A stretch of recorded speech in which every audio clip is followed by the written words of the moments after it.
Okay, let's see. Well, started long ago. After the tide receded, the city we know as Arches, it didn't exist yet. It was actually two separate walled villages until, too far back? Yes, of course. Uh, well, let's see. Moving forward a little, I'd recently returned to Arches after some time down south in Kelfall. My colleagues and I had run into some differences of opinion with the local Artificers College outpost. That differences of opinion might have involved the killing of a dean of the college who was up to no good, and it was self-defense, I swear. Plus, I was mostly dead, so it's totally not my fault. Then he was half-eaten by a river spirit, so I think maybe that's mostly responsible?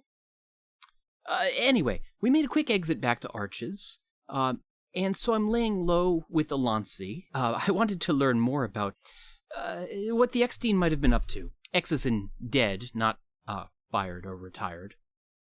Though I guess death is a form of retirement. We found a letter on his body that the dean maybe wasn't doing such a good job and wasn't in someone's good graces, despite his efforts at a new dig site. So I started asking around in Arches, and this guy, Rez, he said he might have information for me. So I met him at a tavern, where I showed him the letter from the dean's body, and then a bunch of other people piled on, and, oh dear, it got really crowded. We were examining this letter when a bunch of guards showed up and accosted us. The nerve! It interrupted the tea I was trying to enjoy, which didn't sit too well with me, because I hadn't brought enough books for an extended stay. Oh, also, because I was concerned this might be about that whole dean killing thing. So we staged a distraction that involves some minor arson. Oh dear, hope no one was seriously hurt. But for now, we're heading back to Wayland's studio. Hopefully we can sort out what's going on in the college, and in the city at large, and hopefully I can settle in for a nice cup of tea and a good book before it gets too late in the evening.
Well, welcome back, everyone.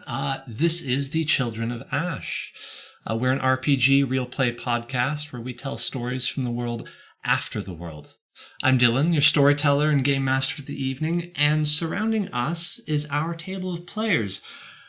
Why don't you say hi, everyone? Hi, I'm Josh, and I play Darrick Henridge, an aspiring scholar in the Artificers College.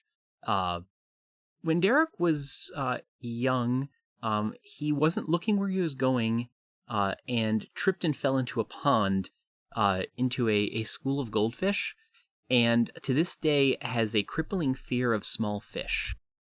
Hi, my name's Peter. I play Davidson, a fighter from the north. And let's see, an interesting fact. He carries with him a little pebble. This pebble is something that his twin brother gave to him when he was, I don't know, single digits, 5 years old, somewhere around there. And um, he carries it around with him to remind him of his brother, who he has a bit of a complicated relationship with. Hi, I'm Valentine. I'm playing Rez. Rez is a young scholar at the university from parts diverse and unknown in the world. Um, and when Rez began to live with the part of his family that he didn't know very well, the boat people of the world, the Nyoka, he wound up making eyes at his cousin without realizing it.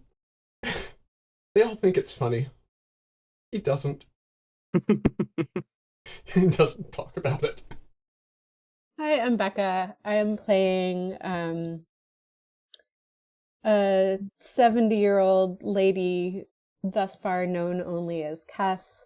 She is originally from Arches, but has spent the majority of her life in the wild. And despite that, she has this deep respect that she has for all things of the wilderness and all things in nature. She has this completely irrational fear of spiders. She doesn't like it. She doesn't like that it's there, but she's kind of ashamed of it. She doesn't tell people about it. She tries to tough her way through it, but she just, something about the way they move, doesn't like it. I'm Jesse. My character's name is Wayland. He is an 11-year-old artificer. And my dog has decided to tear up his mat at this moment. Hopefully nobody can hear that in the background. He's an 11-year-old artificer. And Wayland, being a 11-year-old, being in a odd position of a little bit more power than 11-year-old tends to have, is hypersensitive to condescension. And he doesn't react to it. He doesn't get angry. He puts on a calm facade. And then later, when no one's around, he takes out a very tiny book that he carries with him, a little notebook, his little book of grudges, and writes down detailed notes of what they did and how to get his revenge. They're not serious. They're very much what an 11-year-old would think to write. But I love that. He has a burn book. That's fantastic. So, I guess my turn. I realized, last week I spoke a little bit about Sarah Lee, and when I was writing this one, I didn't realize I was writing one about her again. Sarah Lee is the woman who represents the Thrupp Institute of Archaeotechnology, the Artificers College, and many other engineering-focused colleges to the university's board. She's a strong, independent woman who has shaped many of her colleagues during a decades-long rise to power. Though they're mostly powerless really to do anything of meaningful substance to block her or harm her position in any way, a number of professors and administrators have discovered that she is intensely afraid of the supernatural, ghosts in particular. And they've kind of taken to seeding and encouraging the growth of ghost stories and other spooky tales among the students, knowing that these are inevitably going to fall at her lap, and she's going to have to hear these stories. Now, I'm not going to say that the Ghost of Old Stone Hall, which Wayland mentioned during our first episode, is one of these tales. Perhaps there is indeed the specter of an old man roaming the laboratories of Old Stone, or perhaps it's part of a larger attempt at psychological warfare between the university's elders. But anyway, that is my world fact. And with that, let us begin. It is a warm evening It's May 30th. It's late at night. The five of you are running, or actually not really running so much as anymore, so much as just briskly, making your way through the shore neighborhoods to the arch in the center, University Arch. You make your way onto this bridge, past the collegiate guard who are making sure that no one of ill repute makes their way into the university, and slowly kind of winding through buildings and back alleys and back to the main road, find your way to the studio of one Wayland Thrupp. Wayland, would you care to describe for us what the inside of your studio looks like? Sure. So, as we come around the main front of the building of the Thrupp Institute, it's we go over the lawn and down a little bit. So we're heading towards the basement level. There's these two big green bay doors. Today, you'd think of like being large enough, just large enough to fit a small truck through. And as I, open them up, having to reach up a bit to get to the major knob to open it up and throw it open, leads into a blacksmith's forge and kind of bay area, and then off to your left. Yes, there's a few steps that lead up to a larger workspace. So in the larger workspace, there's large work benches, a massive table in the middle of it, lots of smaller stations, big shelf full of weird accoutrement. There's just junk everywhere. There's weird, archaeotech that's bits that are, cutlet that are just cutlet? No. Sorry, forgetting the word I was going for. Cuttle, I think is what it's called. That are just scattered all over the place. In front of you, there's a weird in the blacksmith's area, there's a large furnace that's just this massive, creepy black monstrosity with pipes all coming out of it, and a very strange anvil right in front of that. It's kind of not a smaller and realistic anvil, but this one seems to first be buried in the ground. Second looks kind of like a tooth, and third is definitely some weird archaeo substance. So, as you kind of barrel your way in here, one after the other, what do you do? So I lead everybody in up the steps, and I'm making apologies for the mess, all the things, and you just sit where you want, but don't touch anything. It's a lot safer. And I point to one corner where they can, toss anything, a jacket or whatnot. I'm vaguely remembering that when you have people over, you're supposed to be a host, and I'm trying to remember what you do with that. I think I might have some cups somewhere. I don't really have any food. Could ask someone for food, but you kind of direct people towards the large wooden table that's in the center of the place.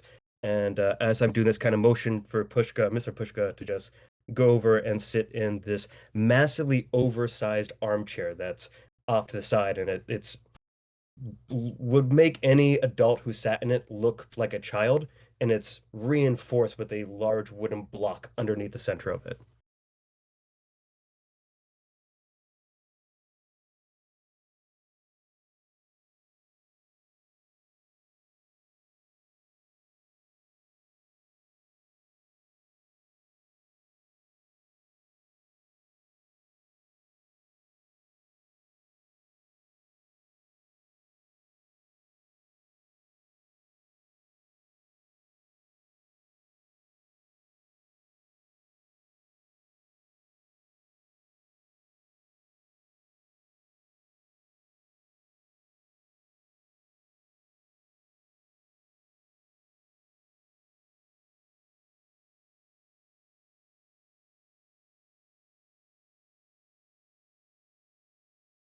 But as soon as we sit down, I'm looking over at Darrick and just going, all right, so you got a genie. A genie? No, no, no, no. No, not a genie. Please, I'm pretty sure those aren't real. I didn't think so either until I saw a guy disappear into a bottle. It's not a bottle, it's a ceremonial urn. Very different thing. It's a ghost? I, You have a ghost in a bottle? that may be closer. I'm not in... We don't exactly know quite what Alansi is. I'm not sure that's better. Less powerful, maybe. Well, he's a perfectly nice fellow. I don't think there's... Rez's eyes have gone a little wide while you two are talking, and I am drawn to that tooth of an anvil. I'm not touching it yet, but I'm getting closer, and I'm looking like somebody with curious hands. All right, so like I am just starting to like run through like a mental list of whether I have anything in my studio that is combustible with ghosts, and wondering if that's a thing, and if that's kind of silly thing to be worried about.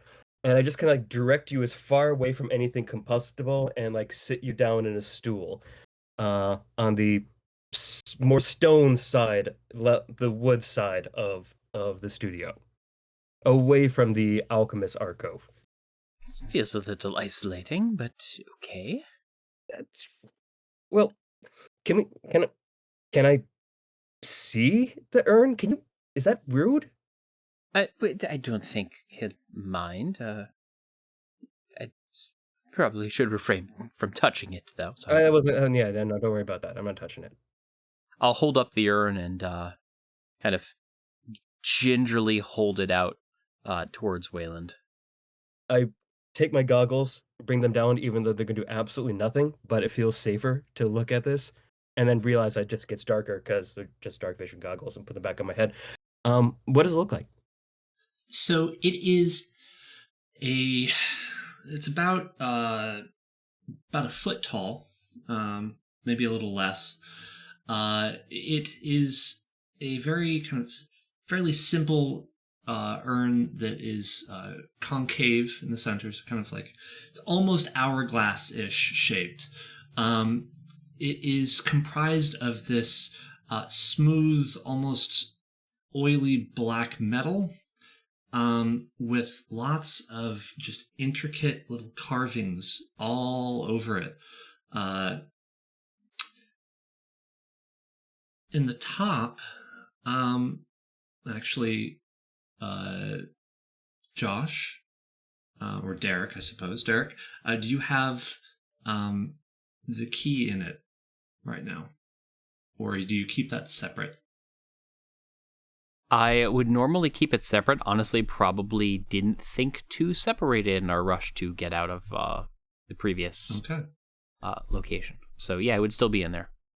Okay, so it's covered in little etchings and little engravings, and on the top, those engravings get deeper in a circle.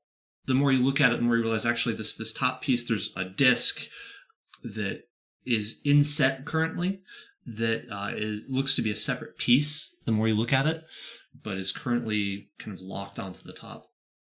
Yes, so this is Alansi. Well, this is his house, I guess. Sort of, I suppose. In the meantime, I notice, Rez, I'm picturing something like Abu in Aladdin in the Cave of Wonders. You've got it in one. About to like take the giant ruby. I've noticed Rez about to, I don't know, something. And I've spent a little bit of time in this workshop. So I say, kid, I'm a big fan of the trial and error method of learning, but I do not think you want to touch that. Have you ever touched it? Wait, hang on. Did somebody say ghost? Hang on. Was that guy a ghost? Was he always a ghost? Was he born a ghost? Can you be born a ghost? We don't know a lot about Alansi's origins Did you yet. try asking? Can we ask right now? Sir, I am a scholar. Of course we have asked. And he just didn't tell you? That's rude. He has some memory degradation, shall we say. We're working on that. Fair enough. I've never seen a person go poof before. Most people do not. Okay, so Cuss, plunks herself down at the table. What are we doing here, people? Hiding, I think. We're pretty hidden, right? The trolls aren't gonna find us here, are they? No, they can't get to this side of the bridge, not without a lot of red tape to go through. Good. Never thought I'd be on the side of tape. I really hope I didn't burn that place down. It didn't seem like they were there for us, and I just did not want to deal with the trolls right now. Not with all of these people together. Not after what I've been through. I was a little concerned that they may have been coming after me based on, well, how we came about that letter. There's that. I don't know how long you're going to be in my life, friend, but if you stick around, I'm going to teach you to shut up. It's an amazing skill. Oh, that seems rude. Well, in all fairness, I know you killed a guy, and I'm 11. I probably shouldn't know that. I did not kill him. I was involved in Killing him. a altercation in which he met his untimely end. Yeah, I mean, I don't know if the trolls would see much of a difference there. I don't know if they have jurisdiction over that. I was mostly dead at the time. I have an alibi. I don't know if they care. And in all fairness, we would not have gotten out of there if you had not managed to charm your way through those guards. Thank you, Kess. So let's all just take a moment and figure out how on earth all of this works together and what our next move is. Look, in a sense, all of this is beside the path. We're all complicit now, so I'll be a little bit more open. Several days ago, David and I saw Dean Schmidt in control of or in collusion with some terrifying creatures. Massive spiders that spat darkness. I've never seen anything like it. I've only heard stories of it out in the wilds, and these were in the walls. They were in the school. Students died. I don't know how many. I've been afraid to ask. I don't know whether he's after me. He tried to kill me and my friends. They've all left town. I've only got David here. I don't know who's after me. I don't know what happened. And frankly, I'm more scared than I've ever been in my life. He speaks the truth. Wayland very loudly pulls over a stool, hoping that would be more inconspicuous, but it's the stone floor and it's squeaking a lot. Grabs a pillow, puts it down, hops up on top of that so it can be more adult level with everybody else. So it looks at Rez. Do you want to be in the city, or are you looking to get out? I'm looking to get safe. If safe is out, I guess I'll go, but I prefer not to be driven off by that scumbag. I kind of look meaningfully over at Kess. Well, How'd you like to get out of the city for a while and get paid doing it? I could be down with that, although I'd prefer do any of you have any contacts in the school that could get word to us when we learn whether or not the bastard is even alive?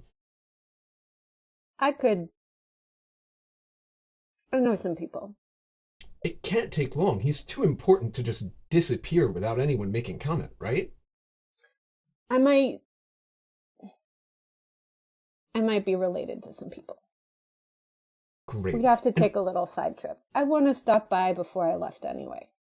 And what's this about the seal again? Did you say that was involved? Schmidt was involved in that too? It did seem that way, yes, that's what the child said. Wayland looks a little guilty. He's like, okay, I'll level with you.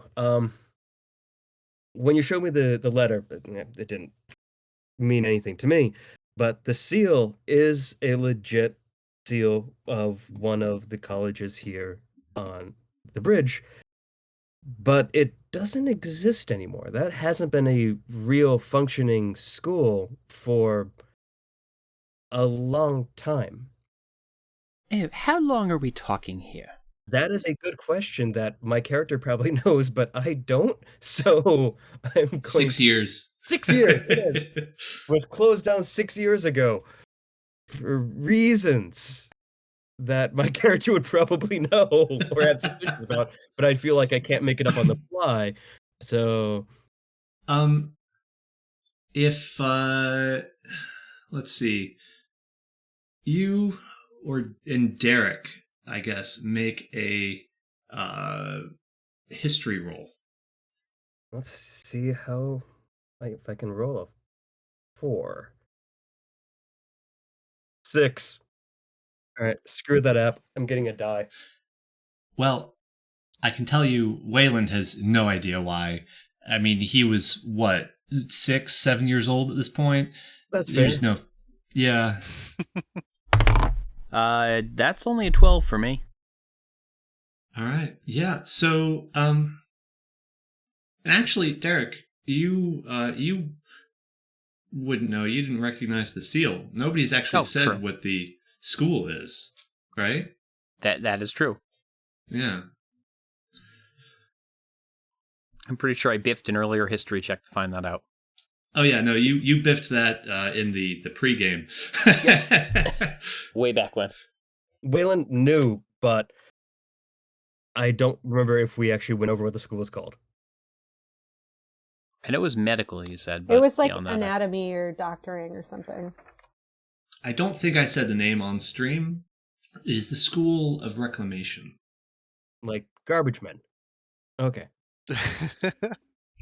I'm not going to tell you anything more about it. No, that's yeah, because your character did not know. right.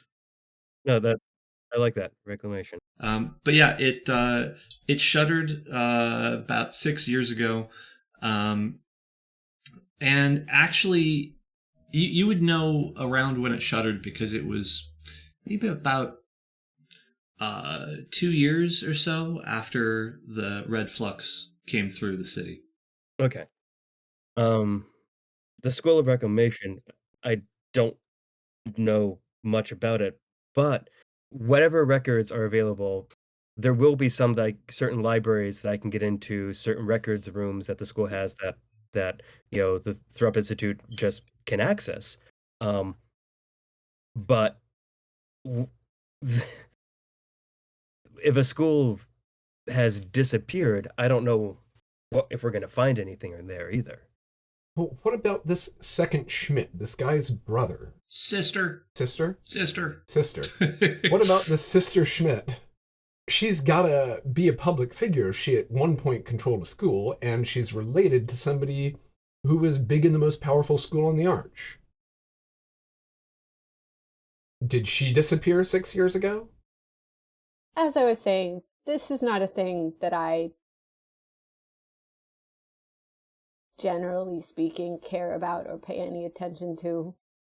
But I know some people who really care about this shit. So we could go pay them a visit. And I've been needing to check in anyway. Sure. They're safe people? Yeah, define safe. They might bore you to death. As long as they don't try to actively kill us, I think that's an improvement from our previous comrades. I look over Cass and like, should Mr. Pushka accompany us or? Oh should yeah, he bring stay him here? along. All right. More the merrier. Yeah. Hang on, who is that guy anyway? That thing? Thing. Mr. Pushka is kind of my bodyguard, I guess. He doesn't talk, but he's very loyal, and the past year or so I've been kind of on my own, and he's looked out for me. I see. And tell me, child. I go over and I give Mr. Pushka a big pat on the back. Nice to have you around, buddy. What do I feel? Roll damage. As you go to pat him on the back, your hand, you smack firmly into something very hard, and there's a bit of a metallic clang as I assume you've got like rings on that hand, right? Mm-hmm, mm-hmm. Yeah, your rings strike something that is very clearly metallic on the other side of the cloth. I give Wayland a narrow look, satisfied to let that go uncommented on for now. I kind of All right. point over at Davi and like, he wears armor. Mr. Pushko wears armor too. I see. Mm-hmm. But he's well protected. Hmm. Yes. Now, Yes. child, we've had an understanding. I showed you a little about Alansi and his urn. I suppose, could you be persuaded to tell us a little more about your friend here, especially if he's going to be accompany us and protecting us? Man, I guess I could tell you guys. But it's so much cooler when they find out just in situ. I look over at Kess. You know what? I say we let this one ride. I've got an appreciation for the kids' drama. I suppose we can deal with this later. There's nothing wrong with a little showmanship. All right. Rez is definitely moving up in. Yeah. After hearing that, I appreciate that and just go like, you want to check out that anvil? Go for it. Yum! Probably doesn't help that Darrick just called you child either. No. I think that's like the third or fourth time, but Oh no, like there's a little thumbnail or index in the Book of Grudges that he's reaching for, but he'll wait. Knocking at it like a curious raccoon and like giving it taps like a corvid. Like, what is it? It's so weird, but I don't know why. And it's immovable. It has been in here as far as I know forever. I mean, it couldn't be because we're on a bridge, but it's been here for as long as the building's been around. It just kind of is a perfect anvil too. Like it's got all these weird curves to it, but every single one of them just fits right for something that you're trying to hammer away at. Shake, shake, shake, shake, shake, shake, shake, shake, shake. Wow. All right. Distractions. Yeah. We're going to talk to somebody and then maybe leaving town, right? Yeah. Seems like a plan. That as we start to leave, like that, I should probably tell you why we're going. You also mentioned something about getting paid. Correct. Yes, we did. Mental note of like, David was more the altruistic sort, but okay, moves on from there. My father went missing about a year ago. He had to leave the city, and after a couple months, we stopped getting messages from him. And my grandfather, who runs the institute, has finally seen fit to search for his oldest son. Not in any way out of the kindness of his heart, entirely because of Kess here. And I point proudly at her. Seriously, he's a mean old bag, but he's scared of her. He's nothing special. Yeah. See? Scary. All right, where are we going? Well, Kess knows where she's going, but Becca doesn't know where Kess is going. As you exit the workshop, you begin to make your way back through the little bit of the university arch, getting to the edge, and there's a house close to where the shore and the arch meet. It's a fine house, very well kept up. Smooth, almost white stone facade. As you come up to it, there is a large kind of knocker on the front of the door. It's a big wooden door, maybe 5 steps up from the street. On the way over, Rez would have asked who we're going to see, so a little download on that would be in-world. What would you tell him, Kess?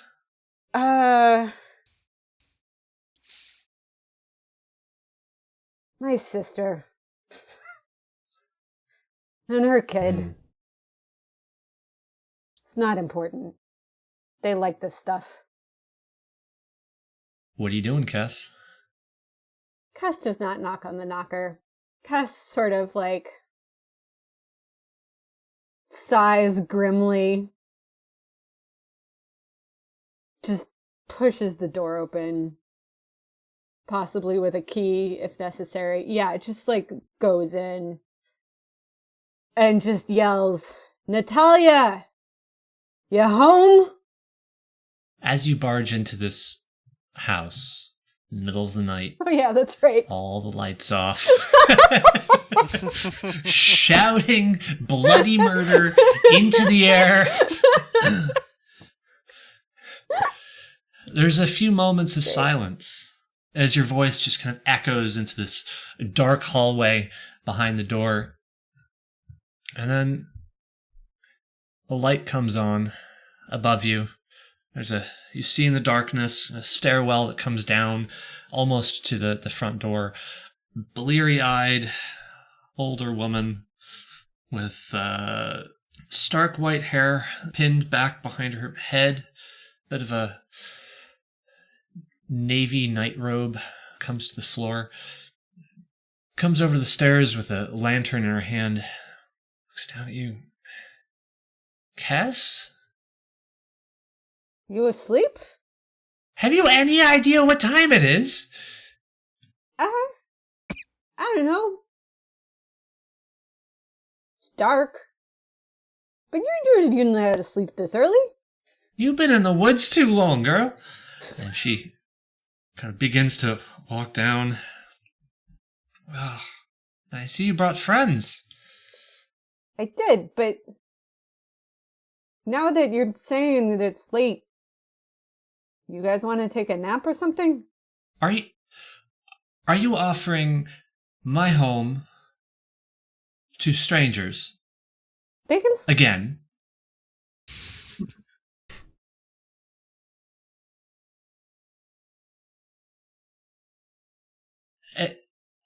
And with that, she kind of looks behind you. What? Oh. I kind of step forward. Do I know this woman by reputation at all, or? I'm gonna say give me a Arcana check. We're gonna use this to kind of be a general sense of how much you've met people outside of Thrupp, outside of basically how broad into the university system you've actually met folks. All right, proper die this time. 13. 13. With a 13, no, you don't really know who this is. There's no recognition. Other than that, clearly this is someone who knows Cass. So I kind of reach out and kind of wave from behind Kess a little bit. Let's go. Mrs. My name's Wayland Thrupp. I'm a master craftsman at the Thrupp Institute, and Kess is been helping me. I don't know where I was going with this.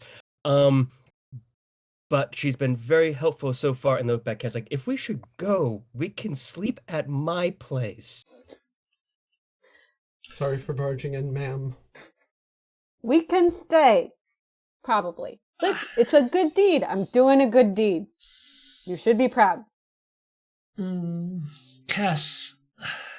Haven't you always told me to get more involved with the people?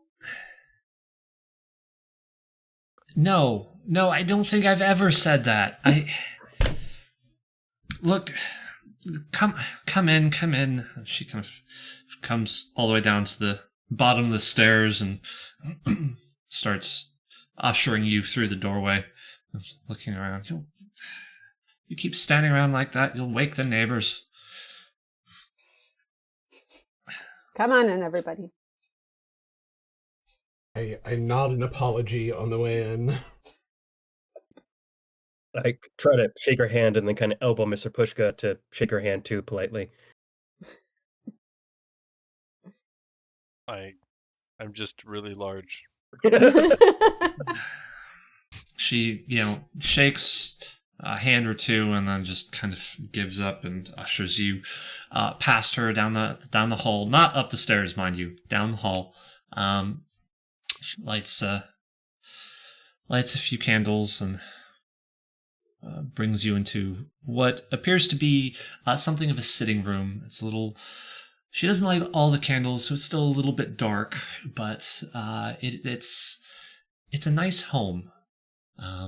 There is a large glass window in the room that looks out over the river. There are a handful of chairs that are not very, very expensive chairs, but they are, well upholstered with clean linens. She kind of ushers you all to sit down. Look, I don't know if we have room for everyone, but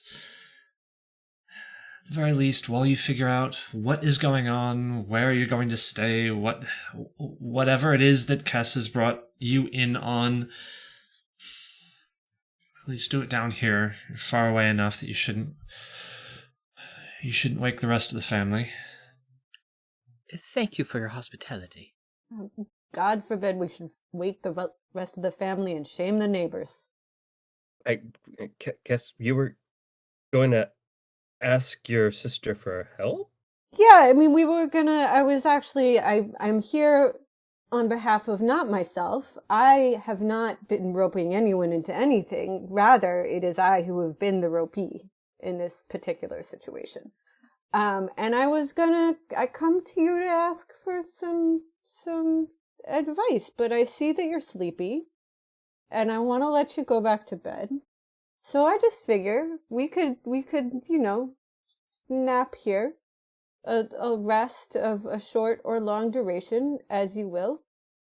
And we can all talk in the morning when we're feeling a little less confrontational. You've already woken me up. What are you after? What are you after, sis? Well, you ask her. I am so sorry to barge in on you like this. Kess seemed to think it would be fine, and I followed her lead. She's Headstrong? She's convincing in her way. Yeah. We have questions about... I'm so sorry to wake you up for this, but almost school politics, but it's more important than politics. Dean Schmidt, you know him? I know of him. Why? Do you know his sister? She thinks for a moment. Oh, yes. Francesca. What of her? What is... Is she still currently with the school? With the school? I should certainly say so. She's on the board. She's the director of health. Why? She looks over, concerned at Cass. What have you gotten yourself into? It's not like you to give a damn about politics. I don't give a damn about politics, but there's these kids. They seem to be having some problems. And it's not... possibly there might be some creatures from the wild involved. It's not the politics, it's the people. I look around as if unsure whether it might be listened in on by somebody. Rez in general looks a little bit nervous, and he says, several days ago I was roped into a situation where students were injured or killed by creatures inside the school that belong in the wild. And Dean Schmidt, was involved. Oh dear. I don't know whether he's alive or dead, But then I met these others, and they had a letter from the other Dean Schmidt who I didn't know anything about. But it feels like it might be involved. The letter was from a college that I'm told doesn't exist anymore. I don't know what to make of all of this. I'm relatively new here. I don't know anything about the politics of this place. I don't know how much danger I'm in. I don't know whether I should still be in Arches at all. She kind of looks quizzically over at Cass, back at you.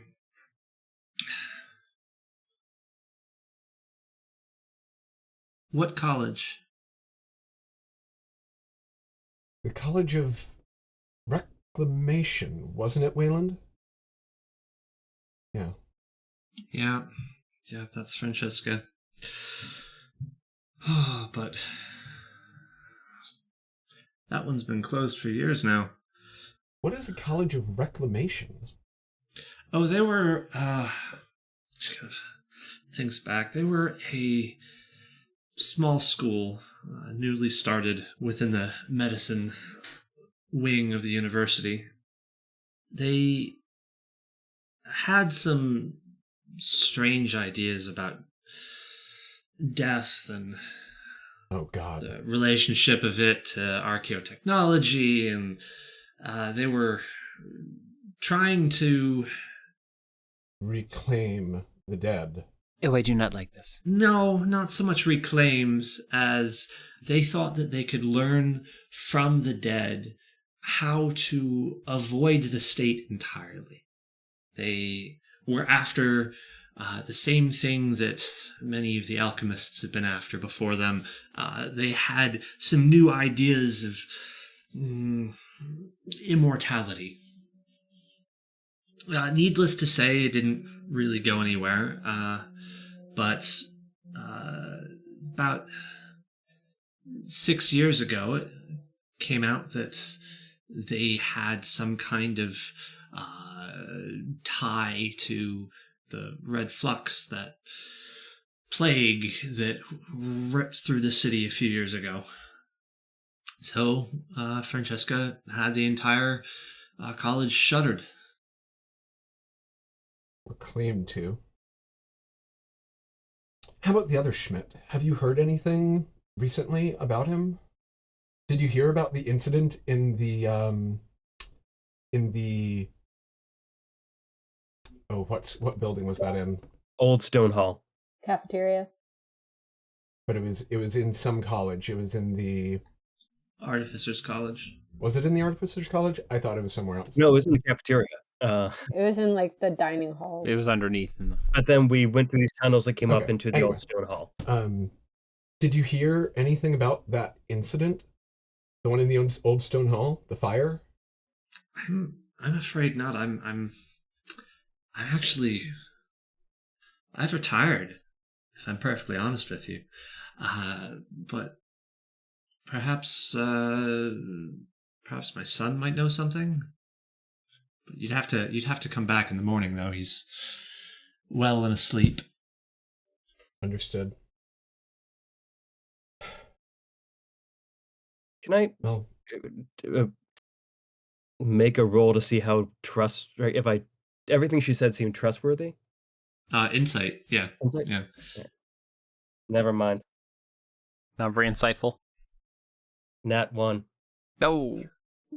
You know, that's I want to say for the record that my other D&D game, I roll exceptionally well. This is Uh-huh. the balancing. That's what they all say. Sure you do, hon. Yeah, Wayland got completely distracted. As soon as she mentioned the red flux, he just heard white noise and went red and hasn't been able to focus on anything since. So, he is not capable of actually examining her. But you see what I'm saying? We got these kids. This one's dad is missing. That one, I don't know, trying to get burned down or something. There seems to be some experimentation going on. How can I look away? Well, here's how. You can come home alone. don't need to always come back to the house surrounded by, well, 3 young men and a child. They're all kids. Come on, you know that. They're all kids to us at this point. Also, point out 4 men and a child, and point to Mr. Bushka. There's 4. Yes, and whatever that is. Also, I had to, check and see if my nibbling had come back yet.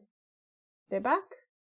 As you actually say this, you do hear from out in the other room a bit of a creaking on the stairs, and then the sound of your voice, a few more steps, somewhat quickly down. Juliet, would you care to describe your character as you walk into the room?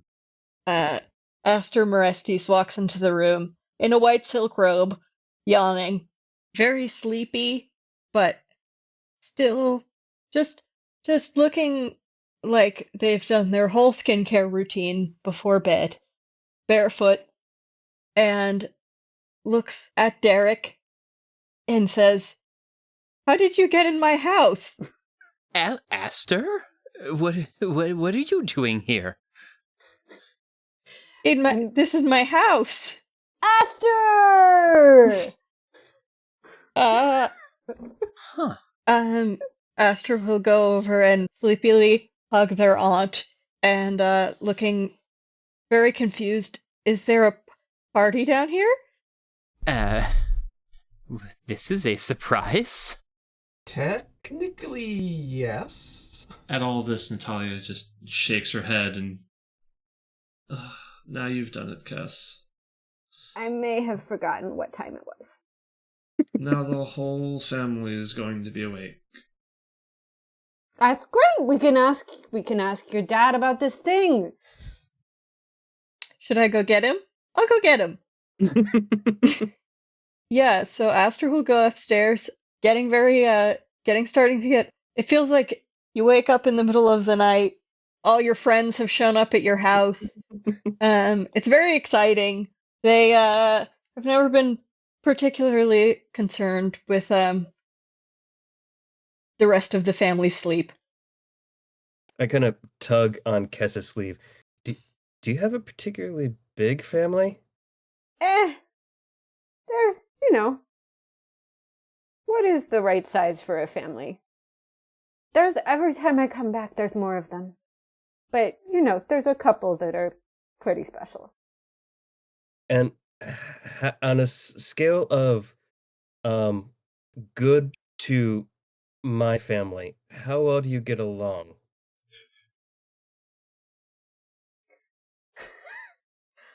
Well, that's a very personal question, Wayland. Wayland, that was incredibly rude. You don't ask somebody something like that. If you'd met my family, you would. It's a matter of safety. They're family. They're family. I would trust them with my life, but perhaps not with, my choices.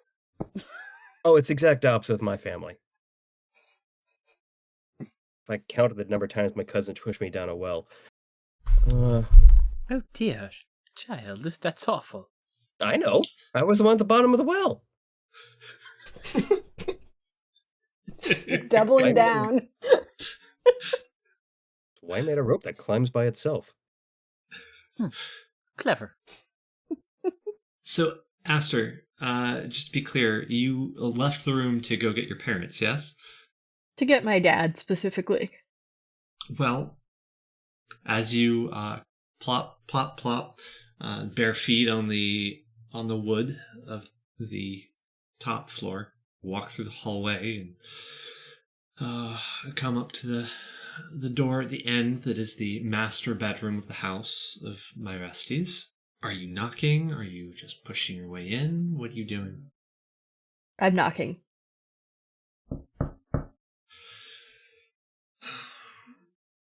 What? Knocking again. What?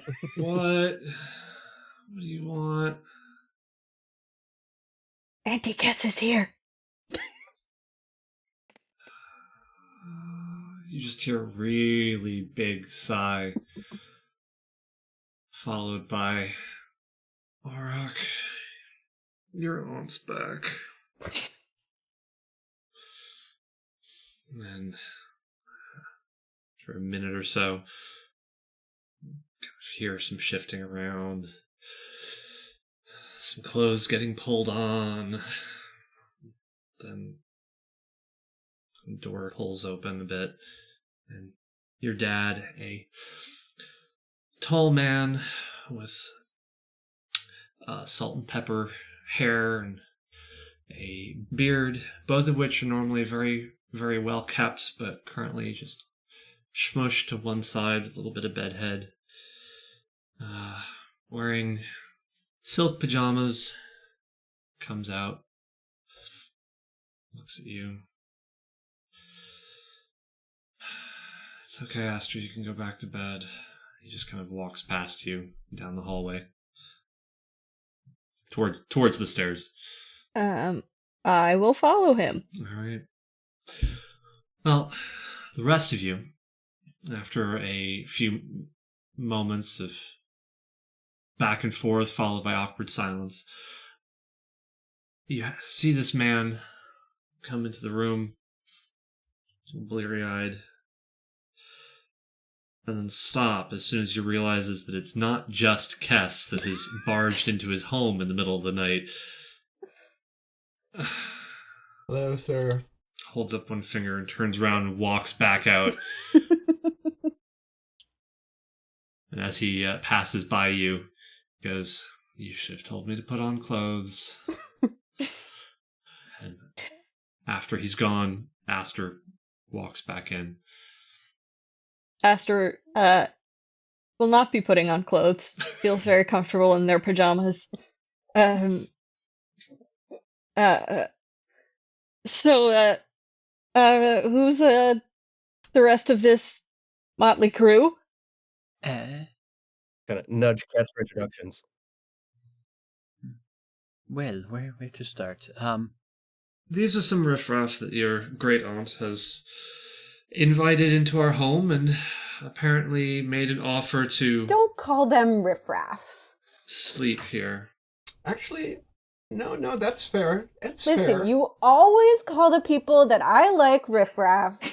No, it's fair. Darrick and I have actually... Examine your own internal riffraff. I've been called worse.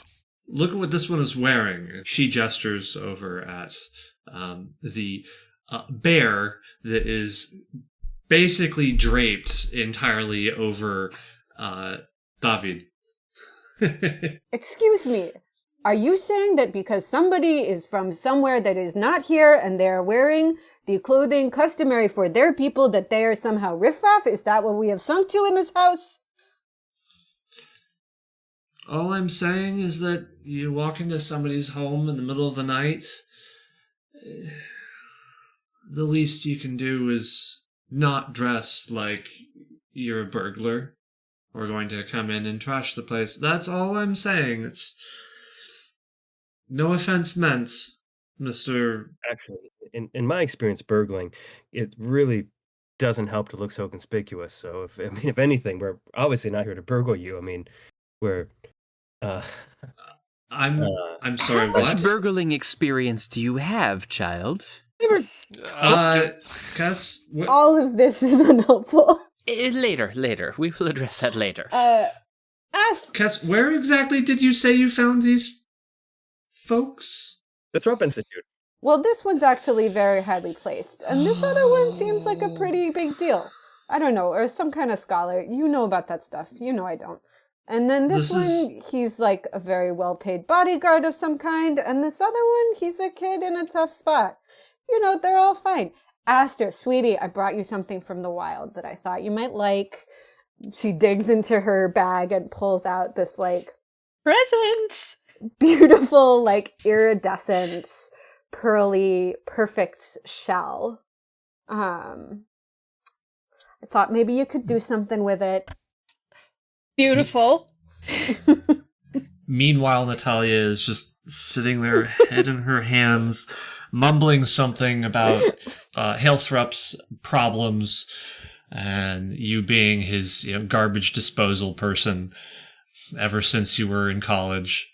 At this point, Aster's hosting instincts will kick in, and she'll say, they'll say, "Granny, you are being so rude. Have we offered our guests anything to drink?" A cup of tea would be wonderful. She breathes in. Cup of tea, yes, of course. And she just walks out. Thank you? Pushing past your father, Auroch, as he comes to the doorway. Now, dressed a little bit more intentionally, wearing at the very least day clothes. He's pulled on some trousers and a nice tunic. And he sits. Hey, kid. Sorry for waking you up in the middle of the night. It's okay. You're the only one who can get Mother that worked up. You're welcome. Thank you. I'll be unraveling that anxiety for the next few weeks. Oh, it's life without a project. What can we do for you, Aunt? Well, I got a couple of kids here who are unsure about the level of danger in which they might be. And it's all political stuff, the stuff you know about, the stuff I don't know about. Well, it's partially political and it's partially practical. I am afraid of people, but there were things inside the wall, inside arches, that belong in the wilds, and I think they were brought here by somebody very high up in the school. Did you hear about the fire in the old stone building a few days ago? I do think I recall something about that, yes. There were creatures inside.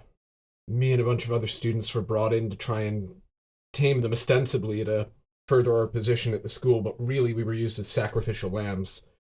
All at the hands of one Dean Schmidt, who I don't know if he's alive or dead. I lost him in the fire. It's the only reason I'm alive. So now I'm trying to figure out whether I'm in danger staying here, whether Schmidt's alive, and what all this has to do with his sister. Have you seen Schmidt or heard anything of him in the last several days? Well, no, I haven't. But he and I aren't exactly in the same... we don't exactly tread in the same buildings very often. Let's just put it that way. Give me a history or arcana roll. That's your choice. Darrick, you can do so as well if you want. That's a 23 for me. 8. As he says this, Darrick, you've been looking at him trying to figure out what's familiar about this man. And then you finally place it.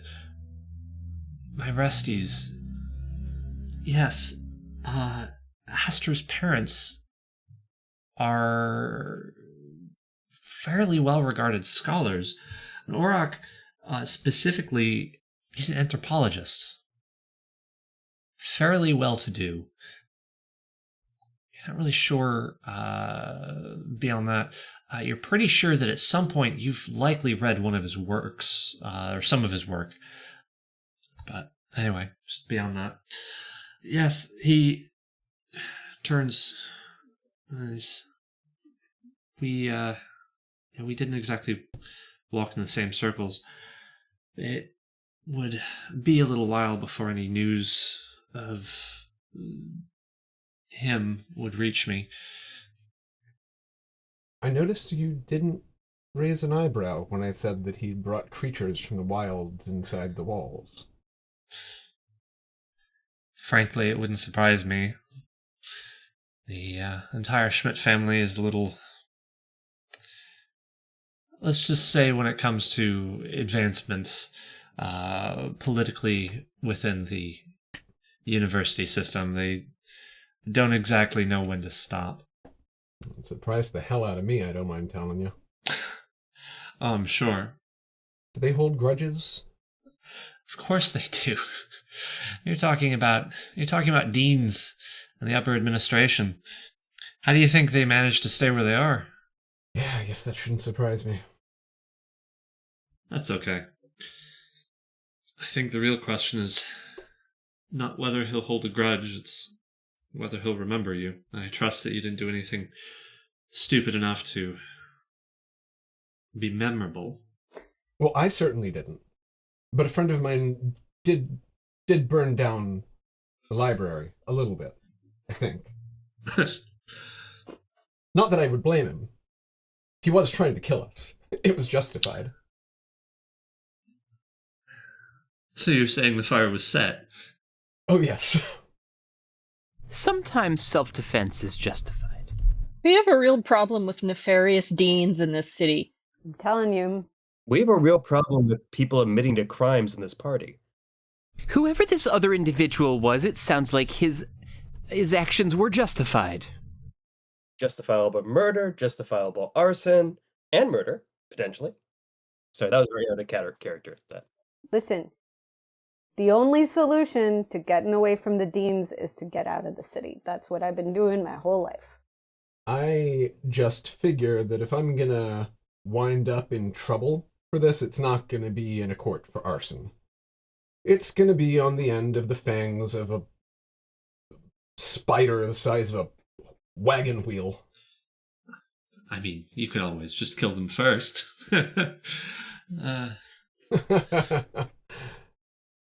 Can we do that? David, can you do that? I don't know if it's self-defense, if it's preemptive like that. Well, murder is never truly self-defense, is it? I don't know about that. And I'm gonna give Darrick a look now, like... From a scholarly perspective, of course. This is a purely academic discussion. Well, it sounds like our best bet is to get out of town. And I'm all for that if I'm in good company. I look at Cass and Wayland. David, are you down? Yeah. Take a bit of sojourn? Yeah. Get away from it all? Yeah. Really unwind a bit? I personally just got into town, and I am still unwinding. Well, you don't have to leave. Nobody's trying to kill you, as far as I know. Not here. Aurak turns to you and gives you a very quizzical look as he looks at his child and then back at this strange group, in particular over at Darrick, and then back to Aster. I'm sorry. How do you know these people? Oh, this is my friend Darrick, the lovely, brilliant scholar Darrick Handridge, one of my party when I was traveling upriver. I'm sure I told you about him. Great mind. Very handy. And apparently We had some wonderful adventures down south, yes. Wonderful. and Well, did any of them perhaps include maybe a little bit of murder? Rez would like to roll insight. No, but there was conflict. it was conflict that, Yes, there was conflict. Give me a deception check. Meanwhile, I don't know if that's deception. I do not feel like I am being Okay. deceptive. I think it was conflict and not murder. okay, give me a persuasion check then. I rolled a 16.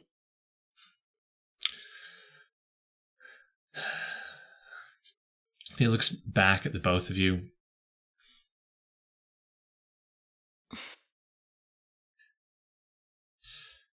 raises eyebrows and turns back to the group. So, Auntie, as much as we all love having you around, it is the middle of the night. What exactly can we do for you? All. Well, you guys get the information you want. Yeah. Yeah. I believe so. I guess we didn't, do you know anything about his sister? What she's doing now? Francesca, she's the director of health to the university board. Right. She oversees... So she has a lot of power. Oh, yes. The board members are some of the most powerful men and women in the entire city. Well, are you interested in a little intrigue? Or would you prefer to not know? He takes a moment, sits back in his chair, gives you a really intense look.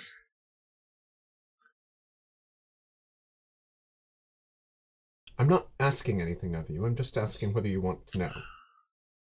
Trying to figure you out. He looks at you and then looks at the others. I think at this point it's probably best I don't know. Not an unreasonable tack to take. Fair enough.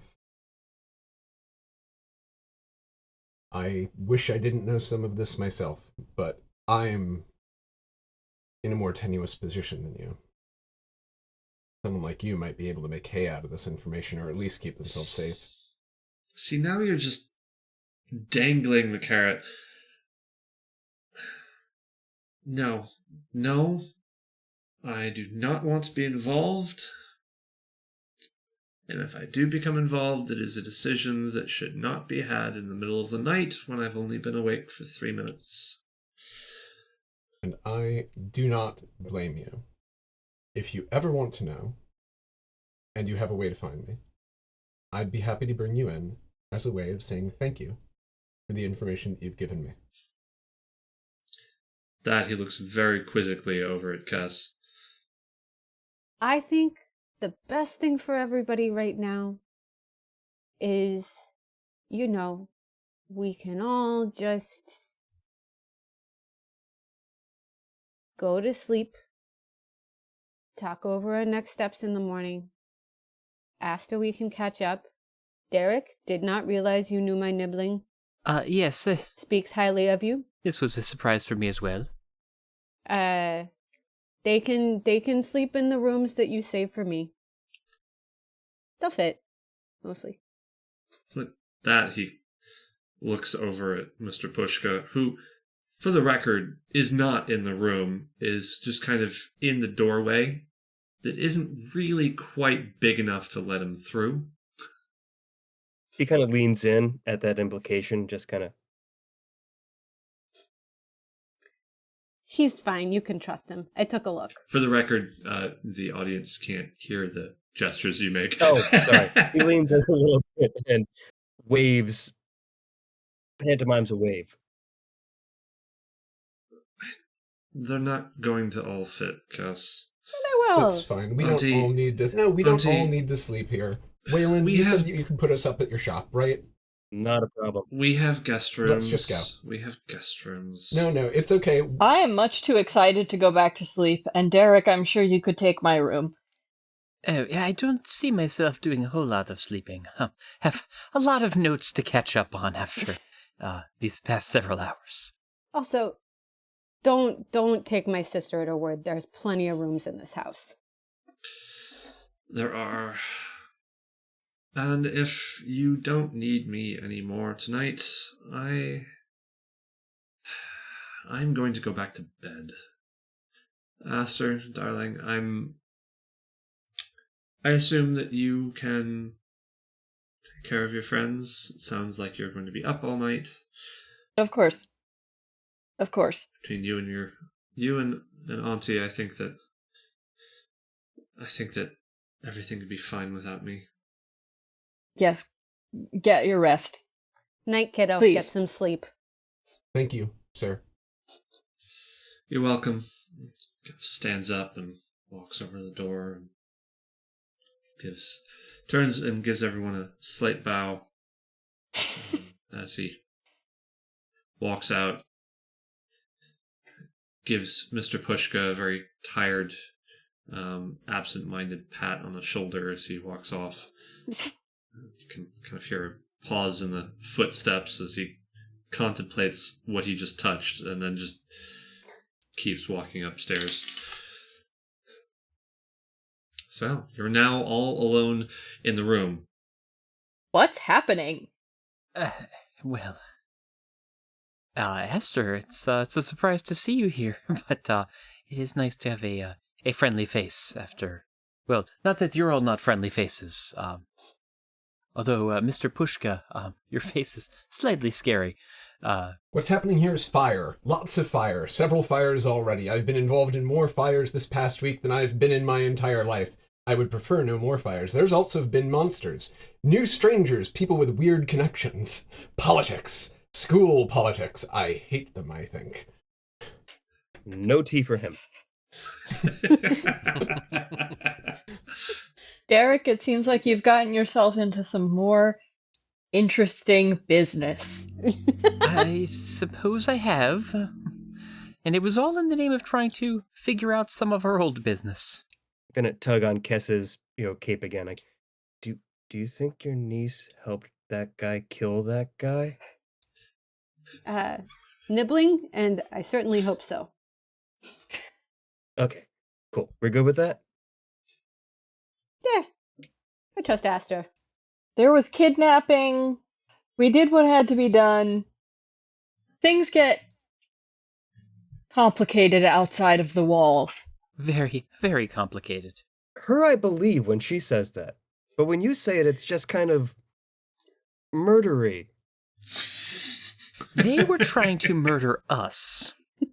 It still just sounds murdery when you say it. Look back at Aster. I would love a cup of tea. We're gonna be up late. Okay. Aster will, yeah. I assume that their grandmother has gone back to bed, and was simply taking an excuse to leave the room. She has to go lie down. Yeah. So I will actually go and get tea and bring it back into this room. Wayland is greatly appreciative, grabs a cup, sits down, and just breathes it in deeply. And really hopes that the adults will start talking and solving issues. Darrick, how is our wispy friend? I'm sorry, I was absorbed in my tea, which, thank you. What was that? I was just asking, how is our wispy friend? He is still, intact. I kind of hold up the urn. They've met him. He was out for a while and then retreated back in here. Yes. Well, I mean, he's welcome to join whenever you'd like. Alansi, would you like to come out again? As you look down and tap the urn a bit, there's a very, very mild glow that erupts from the etchings all around the side of it. Glows very, very faintly blue and then just kind of darkens again. He seems perhaps still a little sleepy. It is late. Yes, but his memories still seem to be faulty, although there have been glimmers of some interesting things. Wayland leans in, hoping Darrick's going to keep going. Darrick is not going to keep going. And Wayland gets defeated. I have an idea. I have an errand I've been putting off, which it would be lovely to have some company for, to check in with my order. And Now? no, not now, in the morning. But I will say, they are a busy group, and I suspect that if you're looking for news about someone there will know. And our relationship to the university is, I would say, more complex than the typical academic or resident of Arches, so it might be a safer place of sanctuary if you are in some hot water. That sounds great. I will caution you. They can be a little offbeat. It's a wonderful group. What sort of order is this? Are we talking a guild? Are we talking secret society? Are we? Oh, I hope it's a secret society. Secret society? It's not a secret. No, mine is the Order of Dianthus. We are devoted to light, beauty, music, art, and above all, our patron, Dianthus. Wayland and Rez, if you want, you can make an Arcana check. I really need to just create a new skill that is just like stuff from... Actually, I guess maybe history. Arcana or history, yeah. Dirty 20. Not a dirty 20. That would be a 6. All right. Well, Wayland, you have no idea really what she's talking about, except for what exactly has come out of her mouth. Rez, you, on the other hand, however, in your dealings around town, you have encountered this, shall we say, group. I suspect that Rez would have been to some parties. Oh, yes. They have hosted parties. They have created some really interesting cocktails that I'm sure you've tasted. They have displayed items, shown you things that are very beautifully intricate, though, as you sadly found when you truly investigated them, a little bit more on the mundane side than you had hoped.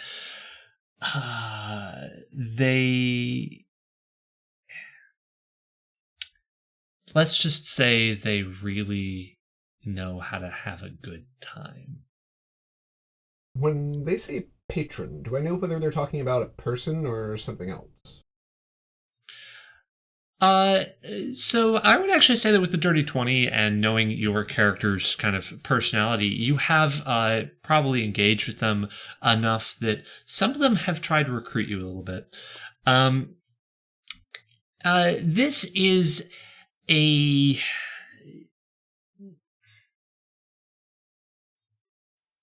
god of sorts. Some kind of supreme being of art and culture and beauty, that they have invited you to come and give praise to in some of their less public goings on. I don't know, would you have actually taken them up on anything there, or would you have just... It depends what was involved. You could do worse than a god of beauty. Although, worship in this world is relatively uncommon, right? So I probably would have been a little bit wary. But not off-put. Yeah. So let's say you probably made your way to one event at one point. Mm-hmm. There was a lot of robes. There was a little bit less... Everyone wears robes. What was that? Oh, right. Everyone Oh, wears my God. robes. But also, as I recall, they weren't wearing robes at the last shindig. They were wearing ponchos. That was your choice. Yes. So they wearing some, clothes that were not really clothes so much as just things that were placed over their heads, full of colors. There was some rather awkward kind of recitations of honestly not very good poetry, but with full earnest.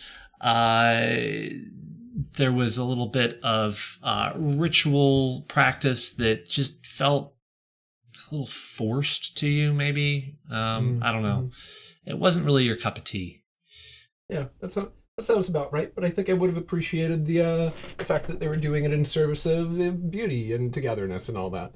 You could do worse than a reason to gather. So Yes, they're your a very people are weird the bunch. what's the name of the group?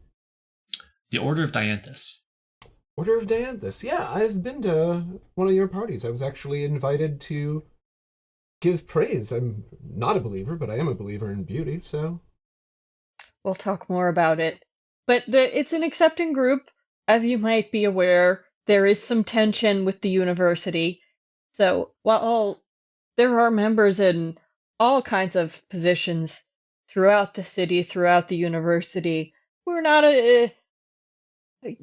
they're not strangers to a little bit of conflict. And I have to go tomorrow. I've really been putting it off. And make some visits.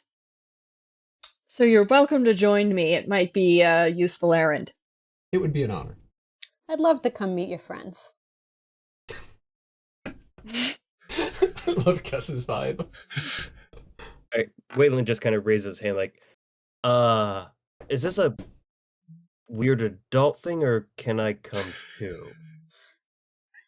All are welcome, little boy. Reassuringly look back at Mr. Pushka just to make sure he's close. Wayland, this might be a when you're older kind of thing. You may see some things. Now Wayland is more determined than ever to go. Oh, child, this is... Don't listen to Darrick. He's a prude. That's neither here nor there. All right. So, it seems like we have a plan. We got to get out of town. You, Aster, our newest companion, you'll be coming with us, but first you need to see your people. I wouldn't mind having a word with them myself. We'll do that tomorrow? Works for me. We might as well stop by old Hale's office on the way and get some of that extra funding that could take us out of town. It would be a good idea to have our coffers enlivened if we may be running into some trouble. Wayland pushes himself back from the table. Goes, I should get all of my notes on my dad ready for when we take off. I appreciate me and Mr. Pushka are going to run back, grab everything I've put together over the past few months, and I'll be back here in a couple hours. I have so much tea in me right now, there's no way I'm going to bed, so I might as well do something productive. All right, well, keys under the flower pot. And Aster, as much as your order's noisy ways don't quite sit right with me. If they have some possible information on what the college may be up to, or at least what the dean may be up to, I suppose I should pay them a visit. There are benefits to all that noise. Usually it involves talking. Wayland's focused on the usually part and just... I told you, you were too young for this, child. You don't talk to many kids, do you? No, they but... find you off-putting, don't they? It's not the first time I've heard that, but it's a little rude.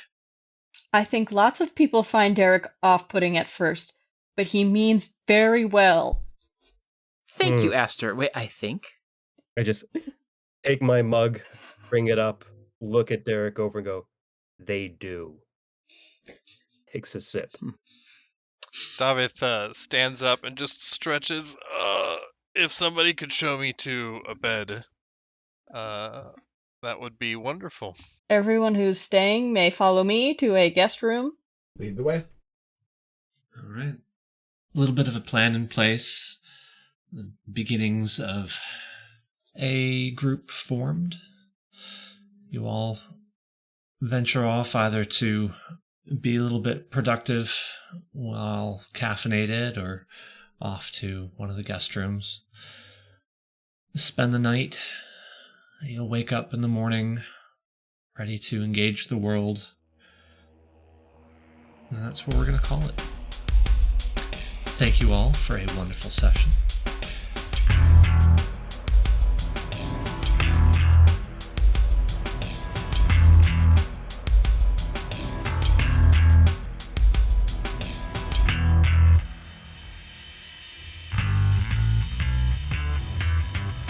The Children of Ash is Becca as Kess or the Kestrel, Josh is Darrick Henridge, Jesse is Wayland Thrupp, Valentine is Rez Orr, Peter is David Davidson, and introducing Juliet is Astra Morestes. As always, I'm Dylan, your GM for the evening. Our intro and outro themes were composed by Fester Spunk. You can find Fester on Spotify, and now the themes are available as bonus episodes anywhere that you listen to this podcast. I know what you're thinking. More episodes are in the pipe. Follow us on Facebook and Patreon at The Children of Ash to stay apprised of any and all podcast-related news. Be the first to know when episodes drop. If you like what you hear, please consider joining our Patreon. A tiny amount every month helps us afford new equipment and other things that ultimately just mean a better experience for you, our audience. Finally, join our Discord community, where you can chat directly with me and the rest of the cast. Links to these and more can be found in the episode description. We love you all, and we'll see you down the run.